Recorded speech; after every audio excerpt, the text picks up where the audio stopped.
Good afternoon and welcome to today's webinar. My name is Amanda Carhughes and I'm the Director of Advocacy at NASSP. I'll be your moderator for today's webinar on the Every Student Succeeds Act, or ESSA. This is the second webinar in our ESSA series, and today we'll focus on the Title II provisions to support school leaders. If you have any technical problems during the broadcast, please call the GoToWebinar attendee support at 855-352-9002 and provide the webinar ID 142-913-755. As you participate in this webinar, we invite you to expand the conversation on Twitter using the hashtag NASSPwebinar. You can also follow NASSP on Twitter at NASSP, and we're also on Facebook at facebook.com/principals. Today's webinar is being recorded and will be available on the NASSP website within 24 hours at nassp.org/webinars. I'm pleased to be joined today by my colleague David Chodak, who's the Associate Director of Advocacy at NASSP. Good morning. And our friend Kelly Pollitt, who's the Chief Strategist for Policy and Alliances at the National Association of Elementary School Principals. Thanks, Amanda and David. Happy to be here. Together, we make up 2/3 of an informal coalition we refer to fondly as the Principal Posse, whose purpose is to advocate on behalf of the nation's 115,000 elementary, middle, and high school principals and other school leaders. And here's a little bit more information about NASSP and NAESP for those of you who may not be familiar with our organizations. So now I'm going to kick it over to David, who's going to talk a little bit about the history of ESSA. Thank you very much, Amanda. Congress passed legislation in December of 2015 to reauthorize the Elementary and Secondary Education Act, which was first passed in 1965. Every version of ESSA has a new name, and the most recent version was the No Child Left Behind Act, which was passed in 2001. Congress reauthorizes major laws every 5 to 6 years, so in this case, ESSA was due for reauthorization since 2007. However, the newest version of ESSA is called the Every Student Succeeds Act and was a bipartisan bill created by Senator Lamar Alexander from Tennessee and Senator Patty Murray from Washington. ESSA will completely replace No Child Left Behind and the ESSA flexibility waivers. So now we want to do a quick walk through the implementation timeline. The Department of Education issued a request for information specifically for Title I in December and began the negotiated rulemaking process last month on assessments and supplement, not supplant. The negotiated rulemaking committee just finished its third and final session. They came to a consensus on assessments, but not supplement, not supplant, which means that the Department of Education can now move forward with their own interpretation of the regulations. Draft regulations could be released as early as May or possibly later in the summer. And earlier this week, the Department of Education sent out an email stating that they are now accepting requests for guidance and technical assistance on Title II and other sections of ESSA, and the deadline to submit those comments are May 25th. As we previously stated, the ESSA flexibility waivers will expire on August 1st of 2016. As this process moves forward, NASSP and NAESP will closely follow the regulatory and guidance process, and we expect the department to issue final guidance and regulations in October of 2016, which will determine state deadlines for developing new Title I plans. And just so everyone is aware, schools will fully implement the new law during the 2017-2018 school year. And David, if I could add to the information that you've provided on the department's efforts related to technical assistance and guidance, we also know that they're looking for information about areas to provide guidance related to early childhood within ESSA. So I just wanted to make sure our guests have that information as well. Absolutely. Thank you, Kelly. We'd just like to go through a brief overview of the structure of ESSA. In total, there are 9 titles, and Title II is where NASSP and NAESP have been most involved because it focuses on recruiting, preparing, training, and retaining teachers, principals, and other school leaders. We've also done some work on Title I as well as Title IV around the flexible block grant in Title IV Part A. Great. So NASSP and NAESP have worked really closely with the American Federation of School Administrators during the ESSA reauthorization process. We identified a number of shared priorities on behalf of all pre-K-12 principals and advocated in support of recommendations on behalf of the nation's principals. We also sent joint letters to members of Congress on the House and Senate bills and on the conference report, attended meetings together, and issued a joint statement in support of the final bill before it was passed. We've also been working together on the implementation process. We drafted language in response to the Title I request for information and also sent a letter up to the U.S. Department of Education about where we felt guidance was needed in Title II. So we do want to highlight a number of big successes for principals that we're really excited about.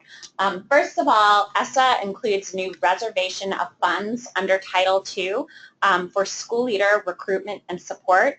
This is a new competitive grant program to improve the recruitment, preparation, placement, support, and retention of effective principals and school leaders.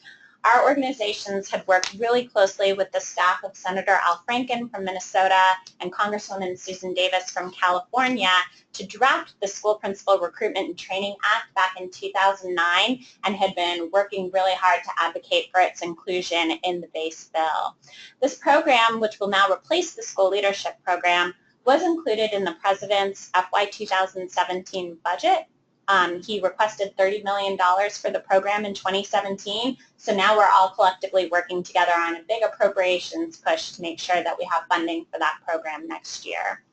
Our second big win was that ESSA codifies the definition of school leader to mean a principal or assistant principal in the school building. This is really important to our organizations, especially as we looked at the language in the House Bill, H.R. 5, which completely removed the word principal from federal law and instead included this term school leader, but it was not clearly defined and had really ambiguous language that we were concerned could include district level leaders or even superintendents. And so at the request of our two organizations, again, Congresswoman Davis from California and Bob Dold from Illinois offered an amendment on the House floor to revise the amendment language, clarifying again that a school leader is a principal in the school building. And then our final success is that ESSA now includes language allowing states to reserve up to 3% of their Title II funds for school leader activities. These activities could mean professional development.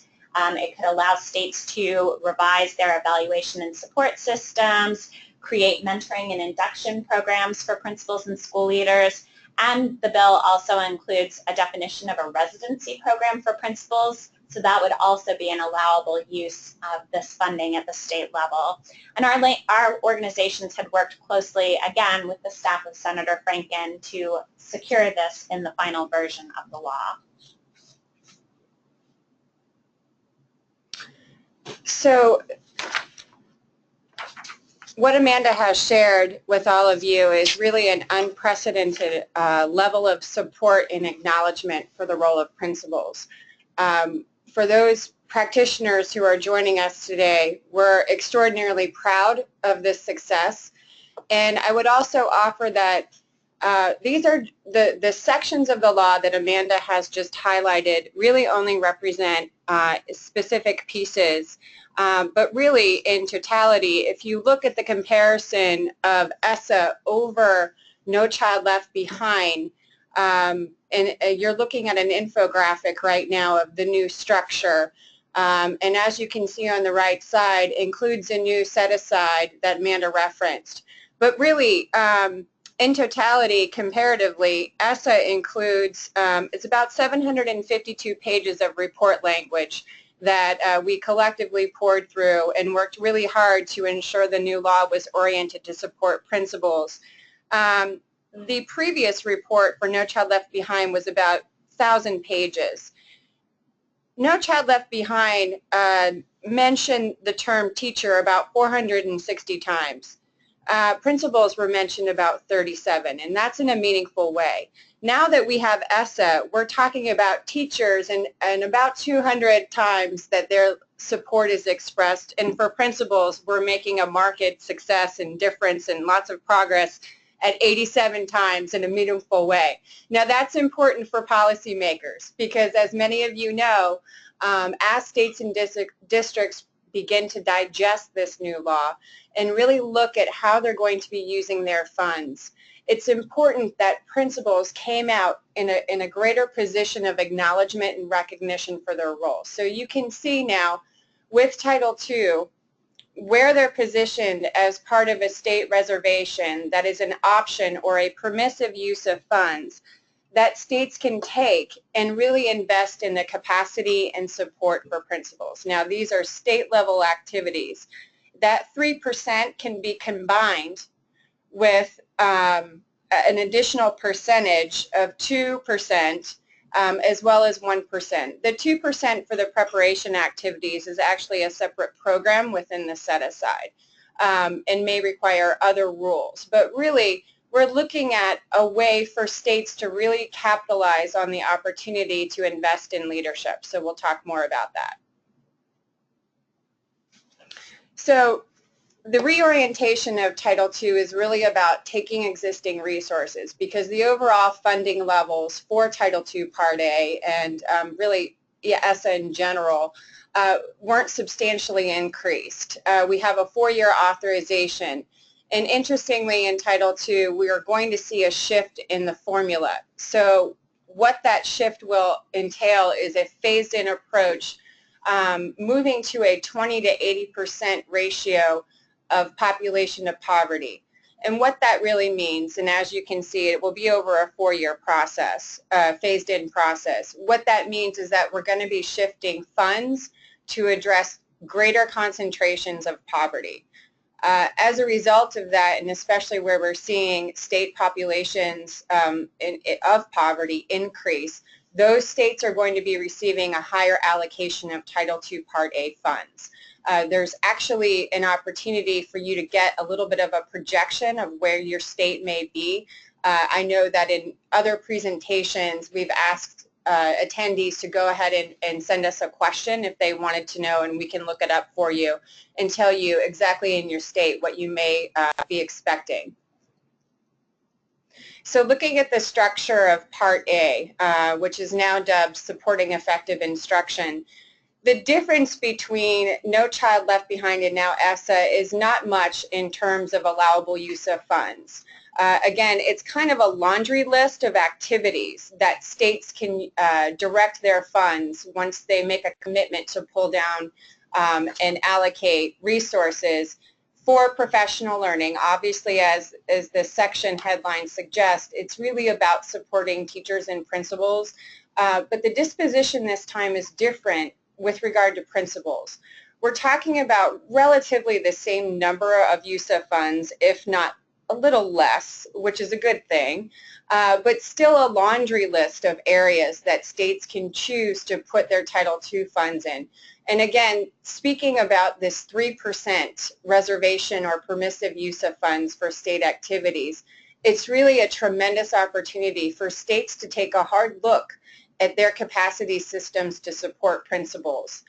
Notably, the use of funds directly aligned to the areas of the principal pipeline. So what we mean by that is looking at the entirety of a principal's career from recruitment through preparation and onto retention and ongoing support. So again, the same kind of philosophy continues when you look at district allocations and their allowable use of funds as states and they pass through their funds to districts for the same types of activities. If you think about the law and its structure, the state plans are really about providing structure and capacity. The district plans in Title II start really getting at the how or the programs that will be put into place to support educators. As you can see, there are several use of funds for principals and for teachers, but really to help educators start to address important areas related to climate and conditions, including bullying and some other areas that we know from the research over the past 13 years on effective practice. Title II really gets at those areas, including, as noted here, mental health services. And just quickly, NAESP serves about 20,000 pre-K-8 principals, and a priority for our association in the reauthorization effort was really focused on supporting early learners from age 3 to grade 3. So we are excited that Title II includes some opportunities for states and districts to put in their plans programs that support joint professional learning between principals, early childhood educators, teacher leaders, and others who really work in the shared interests of serving our nation's earliest learners. So that's a really important addition for ESSA. So looking again at sort of the nuts and bolts of Title II, and I'm going to ask my colleagues here, Amanda and David, to weigh in because we worked so collaboratively on this section of the law for a very long time, that we're very proud of the accomplishments and really what Congress produced to support a broad range of activities for educators. As you can see here, there are several sections of this part of Title II. The first, Teacher and Leader Incentive Fund. This is exciting. Many of you might be familiar with TIP grants. This is sort of the new Re-Envision program that includes principals. So I'm not sure we're allowed to call it TSLIF, but I've heard that in some circles. But as you can see, it's really about building that human capital management. And we expect these programs, by the way, that are highlighted here to be their discretionary funds that will have a variety of rules and program parameters. Again, subpart 2 talks about literacy and professional learning. This was a very big priority for both of our associations. Yeah, I'll just add, this is a comprehensive birth through grade 12 literacy program, and we'll talk about it in quite a lot of detail during our third ESSA webinar on May 12th, and there's a later slide that will give you the exact date and time for that. So American history, civics education was also included and reordered in this section. And then more importantly, subpart 4, which the next slide explains in a little bit greater detail, includes a couple of sections that you can further break down funding and programs into these areas. And as you can see, the School Leader Recruitment and Support Program, which we've highlighted on this slide, was the culmination of our work of our associations, really focused on that comprehensive recruitment, preparation, and ongoing support, including mentoring and induction programs. This is the basis of the bill that Amanda had referenced that was sponsored by Congresswoman Davis and Senator Franken. So we were really excited that this ended up in the final version and that it's now in law. It provides some really important direction and programmatic opportunities for states and districts as they look at, again, building that really strong principal pipeline and putting into place effective practices.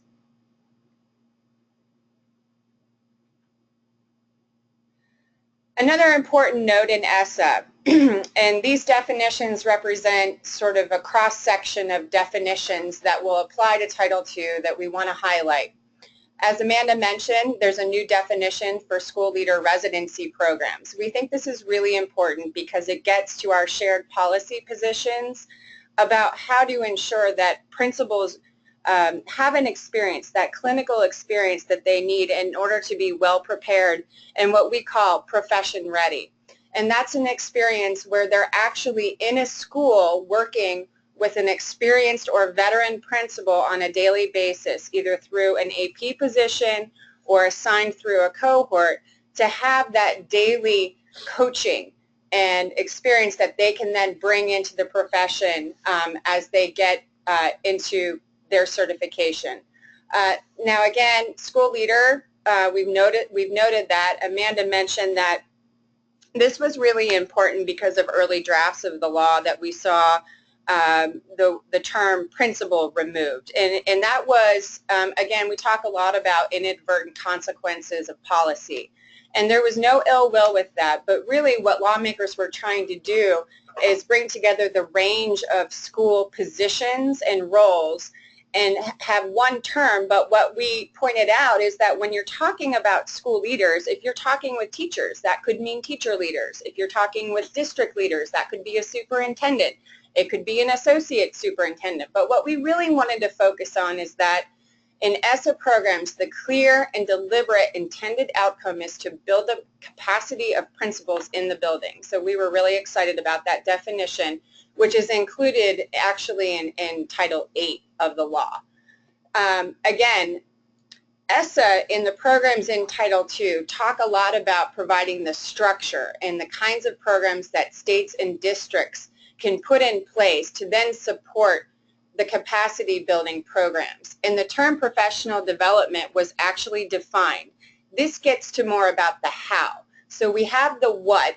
This is more about how. And we're very excited because we did support the definition which moves professional learning to really encompass job-embedded, sustained professional learning opportunities over time and providing increased access to collaborative opportunities for both teachers and principals. So that definition really needs to be considered as states and districts move forward. Many folks haven't really dug into that yet for principals, but we're excited that we have some new tools to do that. The last definition that really is going to impact programs and structures and interventions that are selected to help support principals refers to evidence-based. This is a new term that will apply to actually the entire law, and it's sort of the evolution of the term scientifically based. So now we're using the tiers of evidence, and many of you on the line might be familiar with the I-3 grants. The evidence-based tiers that are included in the definition are based on that definition. And really, those evidence-based talk about using interventions that demonstrate a statistically significant effect on improving student outcomes. And really, the tiers are about varying degrees of evidence and studies that were well implemented and designed to show the impact.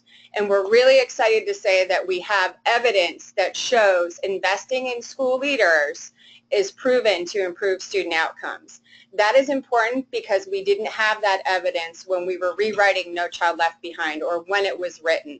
So over the past decade, we have a lot to be grateful for, and what I joke with practitioners all the time, what you know is duh, researchers and policymakers needed to prove.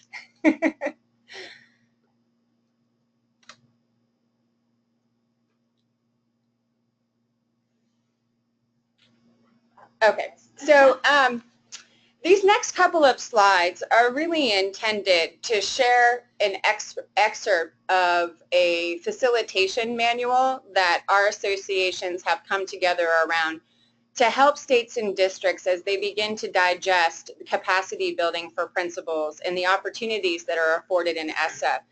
Again, our main concern right now is that states and districts can just keep doing what they're doing.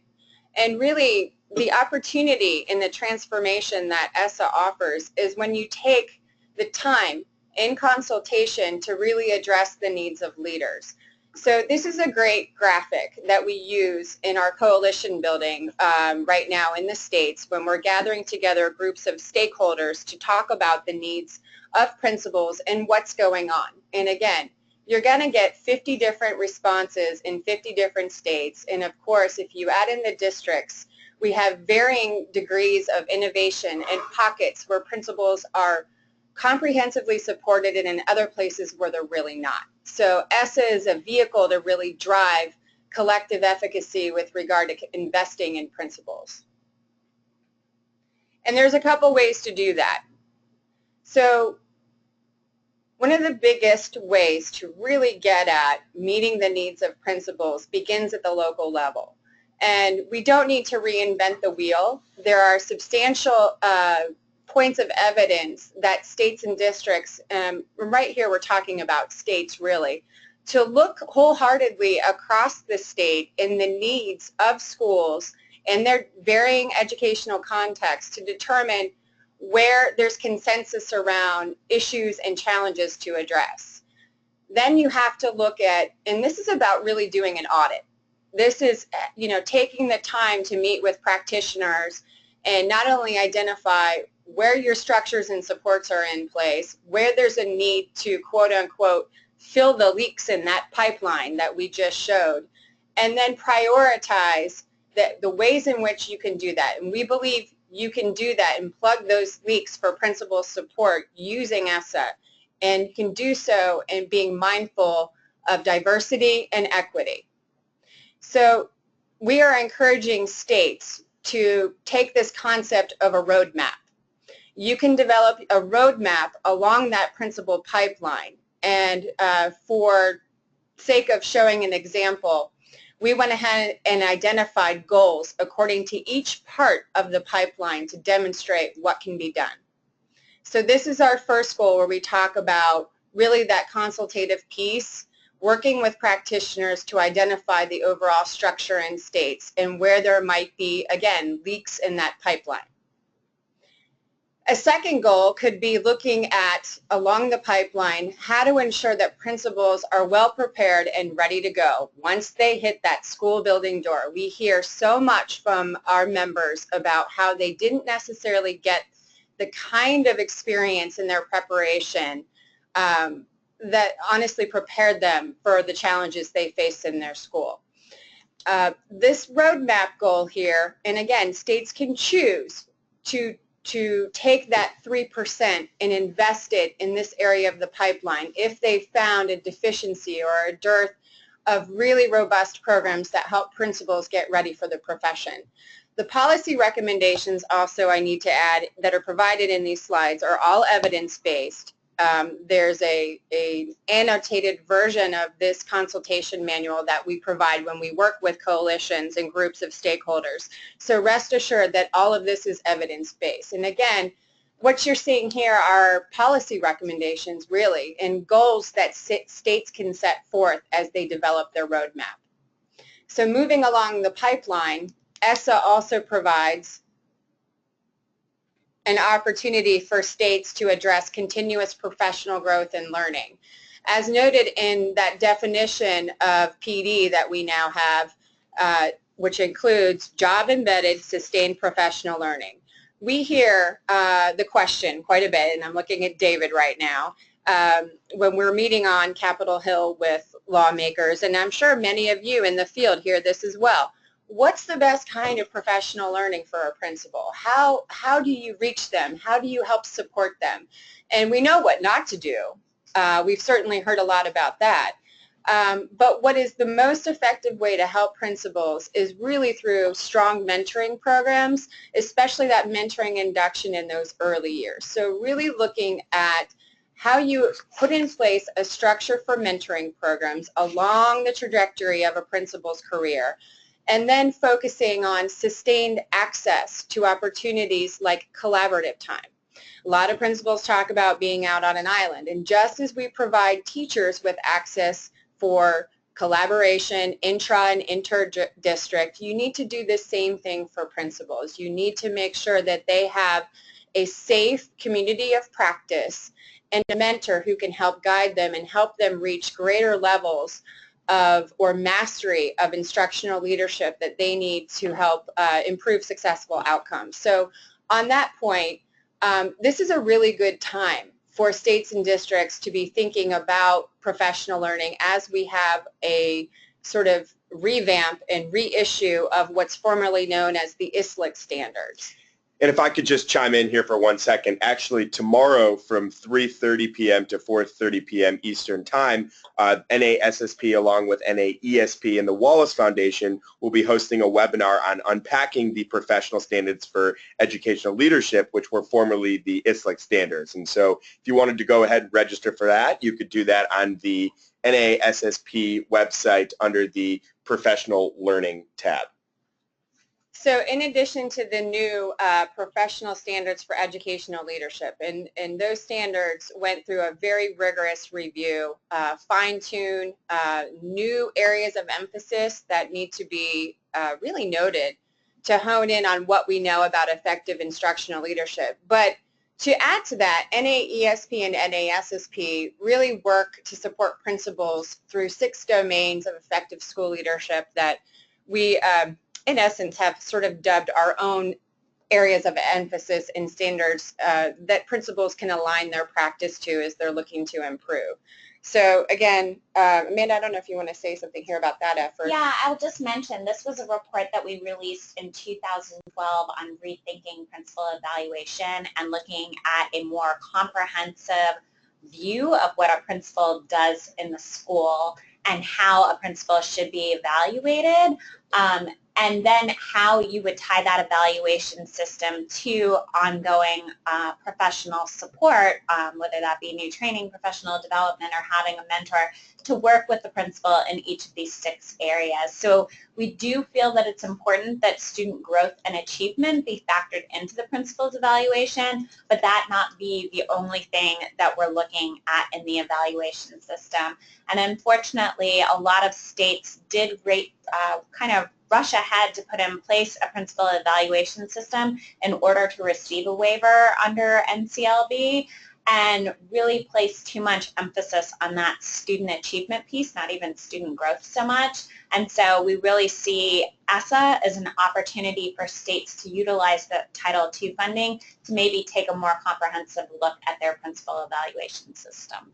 And that's a great segue to point out that many of you may be wondering about teacher and principal evaluation under ESSA, which we need to point out is actually not required. It's an allowable use of funds and included within those state and local, the laundry list that we spoke of. So states and districts may or we hope won't abandon if there's been significant investment in an evaluation system that leads to professional growth and opportunity. Again, making sure that's the disposition of the evaluation and that there's an interesting provision with regard to evaluation that removes the term significant part, the term significant. And really, if states and districts are going to use their Title II funding to address evaluation systems, the language in ESSA prods folks to move away from insignificant part and focus really more on multiple measures. So back to that roadmap. The next point along that pipeline that we were discussing relates to, again, looking at evaluation, making sure it's continuous improvement, and most importantly, and this is where the report that we were referencing can actually be a really valuable tool for principals and district leaders to have important conversations about principal evaluation. Because we think it's so important that systems consider the principal's perspective.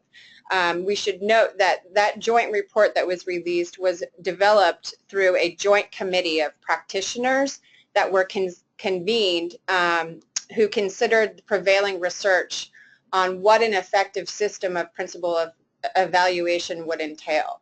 So that's an incredibly invaluable resource right now as states and districts may be thinking about what to do with their evaluation systems, or where principals believe it's time to tweak an existing system that may or may not be leading to professional growth and learning. I think another piece that we wanted to highlight is that we've been hearing for principals for a number of years around their stress in implementing new teacher evaluation systems that have been rolled out in states. So again, our organizations came together 2 years ago and brought together a working group of elementary, middle, and high school principals to talk about teacher evaluation and what it looked like in their states and what kind of supports they needed in order to implement these systems well, but also more importantly to help teachers actually change and improve what was happening in the classroom so that students were learning. So a couple of the recommendations are highlighted here around the high quality training and professional development that principals need, and just it's an interesting piece to look at, and again, something that we really pushed for in the ESSA reauthorization process, that there be more of an emphasis on professional development for principals. We even had a hashtag PD for principals, specifically to support them in their role of evaluating and supporting teachers in the classroom. Right. Lots of states miss the boat supporting principals when they hit that one. So moving on to the next roadmap goal. Again, this is looking at how states can ensure a sustainable and robust pipeline. And really, it's cyclical. When you're looking at, and this is about retention, this is really about how do you keep principals who you've invested in supporting from the beginning in recruiting and preparing, how do you help them continue through their career and make sure that they are on a path to continuous improvement and success? And really it's about helping provide, again, that job-embedded professional learning. So looking at where along that principal pipeline and that state investment, it may be falling short. And this is where I'll say states before, we've even suggested in many cases that before states rush to put in place their plans, perhaps it would be smart to look at what the district needs are and what may be available at the district level to ensure that we're taking a bottom-up, not just a top-down from the state perspective approach to planning on investing educator capacity. It really is about looking at the whole disposition of this law and working from the bottom up to meet the needs of educators.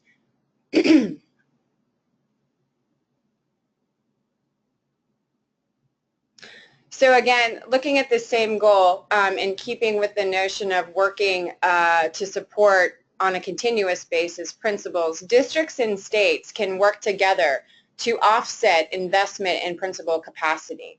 And that means, for example, supporting at the state level a comprehensive statewide structure whereby a district could come in and really target their needs depending on the workforce and where they may need to support, for example, more novice principals.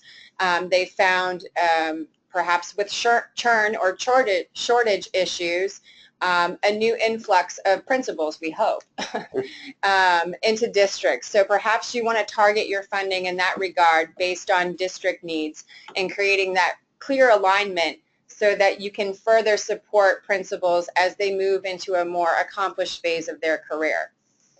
So as you can see, and I had a little bit too much fun working on this slide where I pretended I was a state, and so perhaps you're a state or in a state that really needs to look wholesale at the statewide system of support for leaders, and your state needs to invest in each of those areas of the roadmap based on the goals.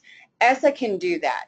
And here we looked at all of the areas of the pipeline and we pulled the allowable use of funds so that you can see in one slide how ESSA can be used to support statewide support used for states as they're looking to invest that 3% in statewide support.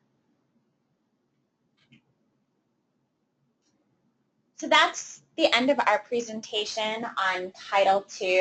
As I mentioned previously, NASSP does have the third and final webinar in our ESSA webinar series coming up on Thursday, May 12th, again at 3:30 p.m. Eastern Time.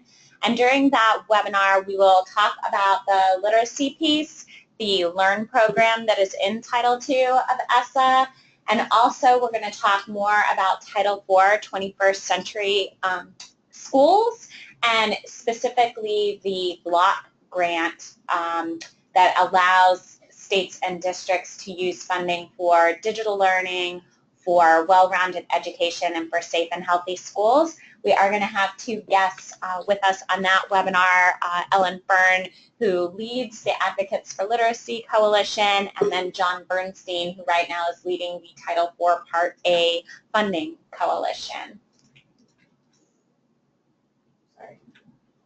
We'll also mention very quickly that NAESP and NASSP are going to be hosting the first ever National Principals Conference, July 9th through 11th, 2017 in Philadelphia, Pennsylvania. And we do hope to see you all there. We'll leave this slide up on the screen for now so that you can write down the information, and we'll ask that you please type your question into the question box, and we'll start running through the ones that have already came in.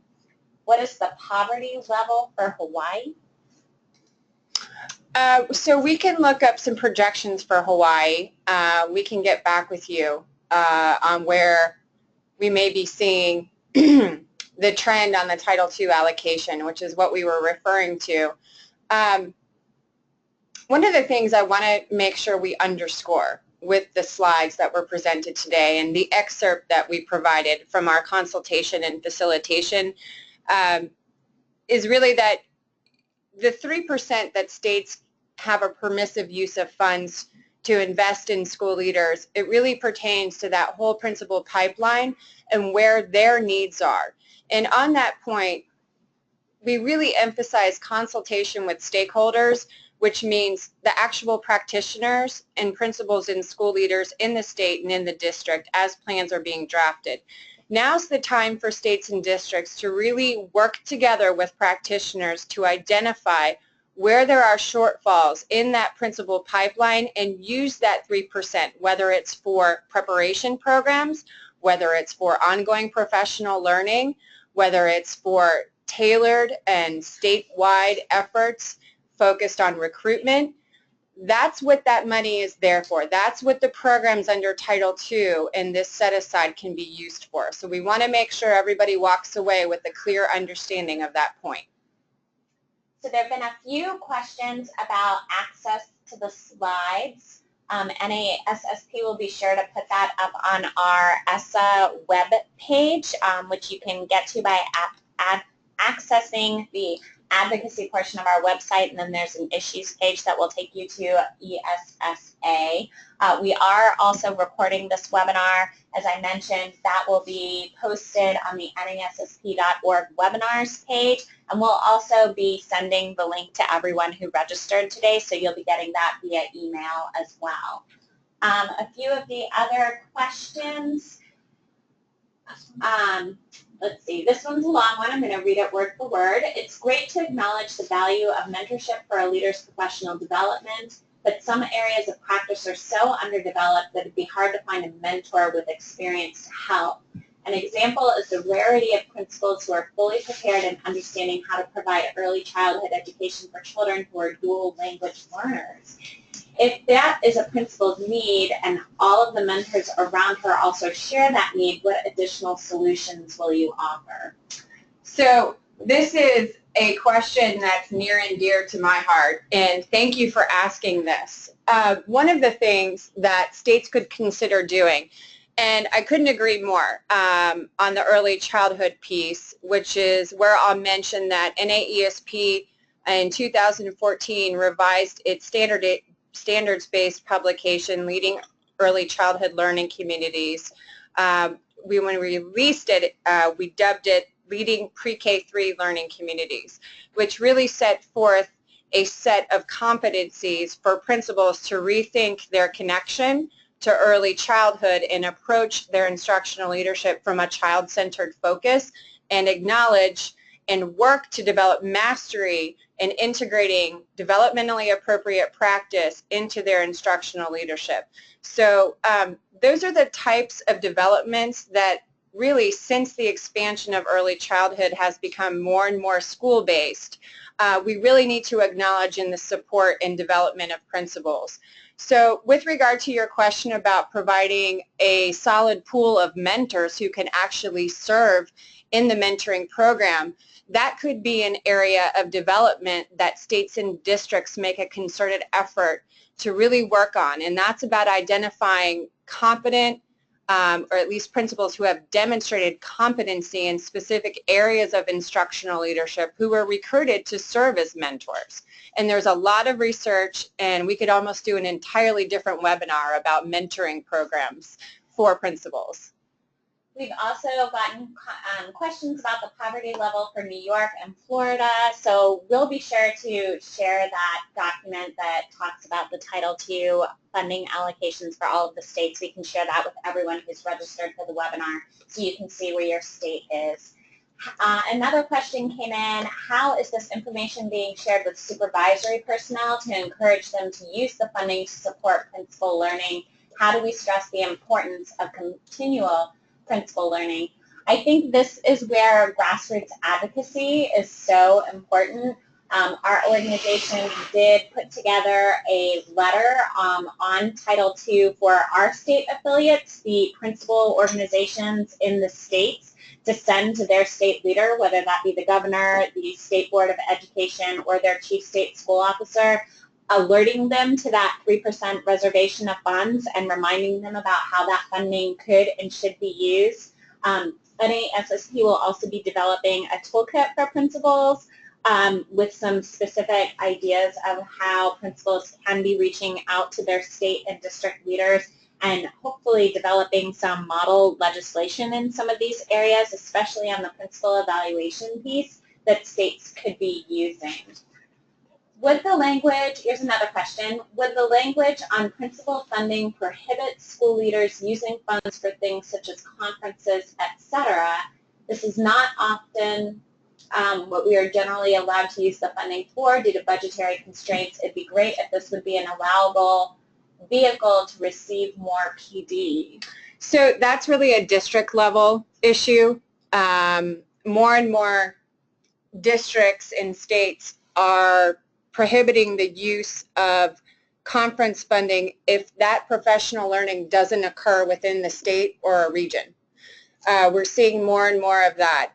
Really, that's a difficult question for federal policy to answer, and one that going forward states and districts will have to determine. But again, this is where we encourage using the tools that Amanda referenced and taking even these slides or a couple pieces of them to start a conversation. Start talking with your superintendent and your district leaders in the state about what your needs are and how you believe principals should be supported using these funds. Another question, are there funds allocated specifically for rural school principal development? That can absolutely be a priority. Rural education and the needs of rural students is highlighted throughout the entire bill. We could very well see as Title II guidance comes out, and we believe there may be some guidance from the department on Title II. We don't know the specific pieces, but there's absolutely no reason why there wouldn't be a priority for rural schools within all of these funds. And another issue, I was at a convening yesterday on college and career readiness, and it was brought up to a speaker at the Department of Education there that there is language in ESSA requiring the department to do sort of a comprehensive analysis of rural schools, what their needs are, what they're missing, and resource allocation. And so I'm hoping that that report, which we were told the draft may come out this winter, will address school leadership needs. I would expect that to be part of their comprehensive analysis. If not a Title I school, administrators are running into roadblocks for our own learning as we have no Title I funds and the country has not allocated funding for non-Title schools. So again, the statewide system of support can actually be used with Title II funds. So if you're investing in a statewide system, that is bound to have an impact in non-Title I schools. And even if you're receiving targeted assistance, again, that's the important point with ESSA that we've been trying to make with educators and therefore now with state and local leaders is the need to invest in principals and leadership. That no matter the school, no matter the need, no matter the challenge, leadership matters. And at the end of the day, if you're not supporting principals and all principals to be successful and generating a robust pipeline of practitioners who can move through with success, then you're falling short. So this is an interesting question. Could there be monetary help for principals that want to go on to get their doctorate? No, not necessarily from, so again, this is where how these dollars in these programs translate into state and local use will depend on the locality. I don't think it would be, it's not going to be a direct federal to principal connection. It will be whether or not the state and district decide that they want to use the funds and make them available for principals to move up in receiving a higher credential. That would be when a state or a district decides to pull down money to use it for perhaps credentialing or licensure systems. But it is an interesting question because actually our organizations work closely again with Congresswoman Davis, who's been a real champion for principals, to introduce a bill called the Recruiting and Retaining Effective School Leaders Act that would actually provide loan forgiveness for principals that work in high-needs schools. The bill number is HR 3925. It was just introduced in November, and at this point we are pushing to get more congressional support for that legislation and have it be considered as part of the discussions around the Higher Education Act reauthorization.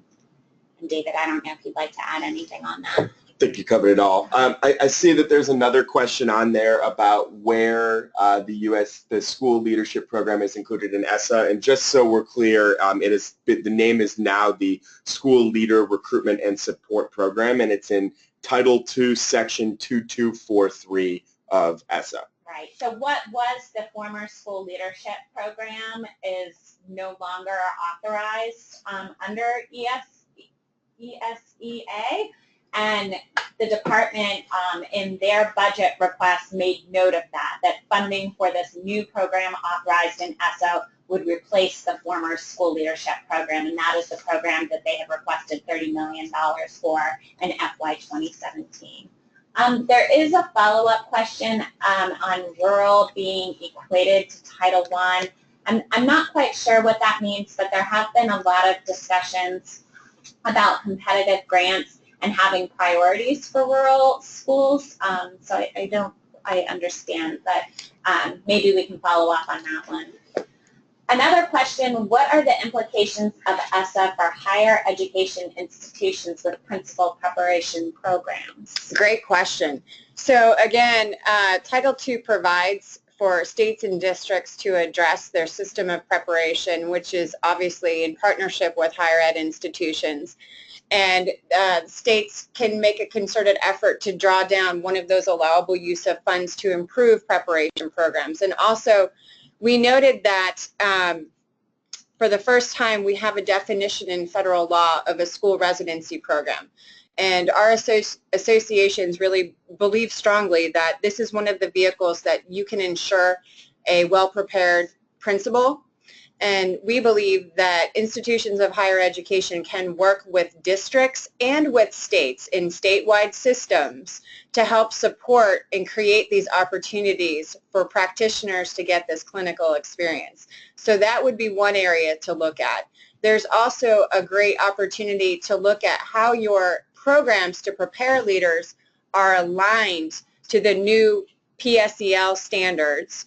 Again, David plugged that webinar that's happening tomorrow, and so I would encourage the person who asked that question to listen in on that webinar. But also, really look at how you address those areas of the pipeline, namely that preparation piece, and look at those definitions of professional learning that are really in there and how you could support those opportunities for a state or a district. I think that the other piece that's important for institutions of higher ed to know is that they can, if they partner with a school district, be eligible for that new competitive grant program, that School Leader Recruitment and Support Program. So definitely take a look at that section of the bill, and of course there will be guidance that comes out later and when they actually put out a notice for those grant applications. How can principals best influence policymakers' decisions about funding models? So I think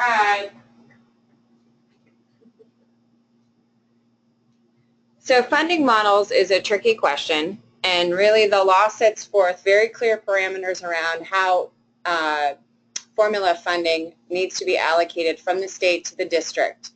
As the districts are interpreting those parameters, it's really important for whatever issue with funding that you have to identify it first with your superintendent and really look at where the rubber meets the road, which obviously for education funding, it usually resides at the district level.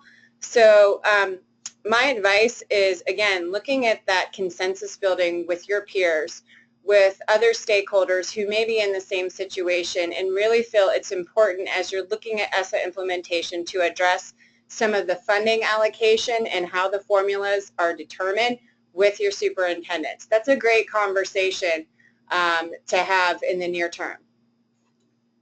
Let's see. Our next question is, under Title II Part A, under NCLB, funding could be utilized for class size reduction. Is this addressed under Title II Part A? It's a great question. Good question. And actually, our organizations had supported a provision in the House bill, HR 5, that would have capped funding for class size reduction at 10%.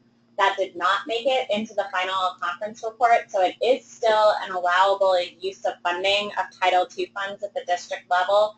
But one thing that Congress did do at our request was they reordered that list. A lot of states and districts were looking at it as sort of a list of priorities, in order of preference. In some way. But it's also tied to research. So if you're going to choose to use Title II money for class size reduction, again, going back to those definitions that we highlighted of evidence-based, if a district says that they want to use that money for class size, they have to show the evidence of the outcome. That's really important, in addition to reordering the list. Right.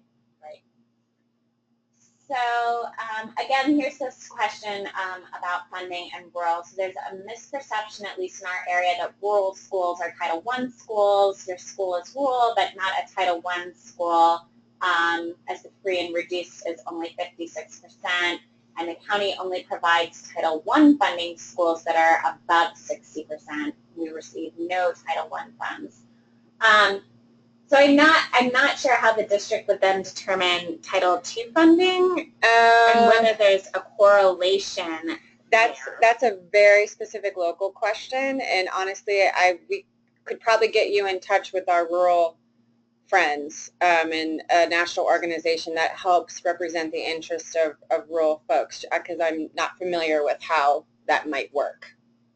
And I'm not sure what school level this person is at, but something that we discussed during our Title I webinar, our first webinar on ESSA, was that Congress does allow a district to reduce the percentage to 50% if you're a high school, and including that in the Title I allocation and how the schools are ranked by poverty level. So if you are in a high school, that may make you eligible for Title I funding depending on the allocations for the elementary schools in your district. Yeah, that's actually an existing regulation. It's based on the elementary level feeder pattern. So we're working with districts to make sure, again, it's about good data and verification of your Title I eligible, free and reduced price eligible students, and making sure that the different vehicles or ways in which those children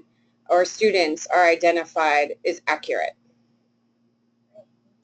Well, that appears to be our final question, and we are coming right up to 1:30 p.m. and know that many of you need to get back to your schools and the business of being school leaders. Just a reminder, we are recording this webinar, and we'll be sure to send the link to everyone who had pre-registered. We will also be sure to send you the document that talks about the Title II allocations for states, at least the projections with the current authorization level. But of course, the piece that we didn't really get to was that Congress also determines the actual appropriations, and that process is currently underway for the 2017-18 school year. So thank you all for joining us today.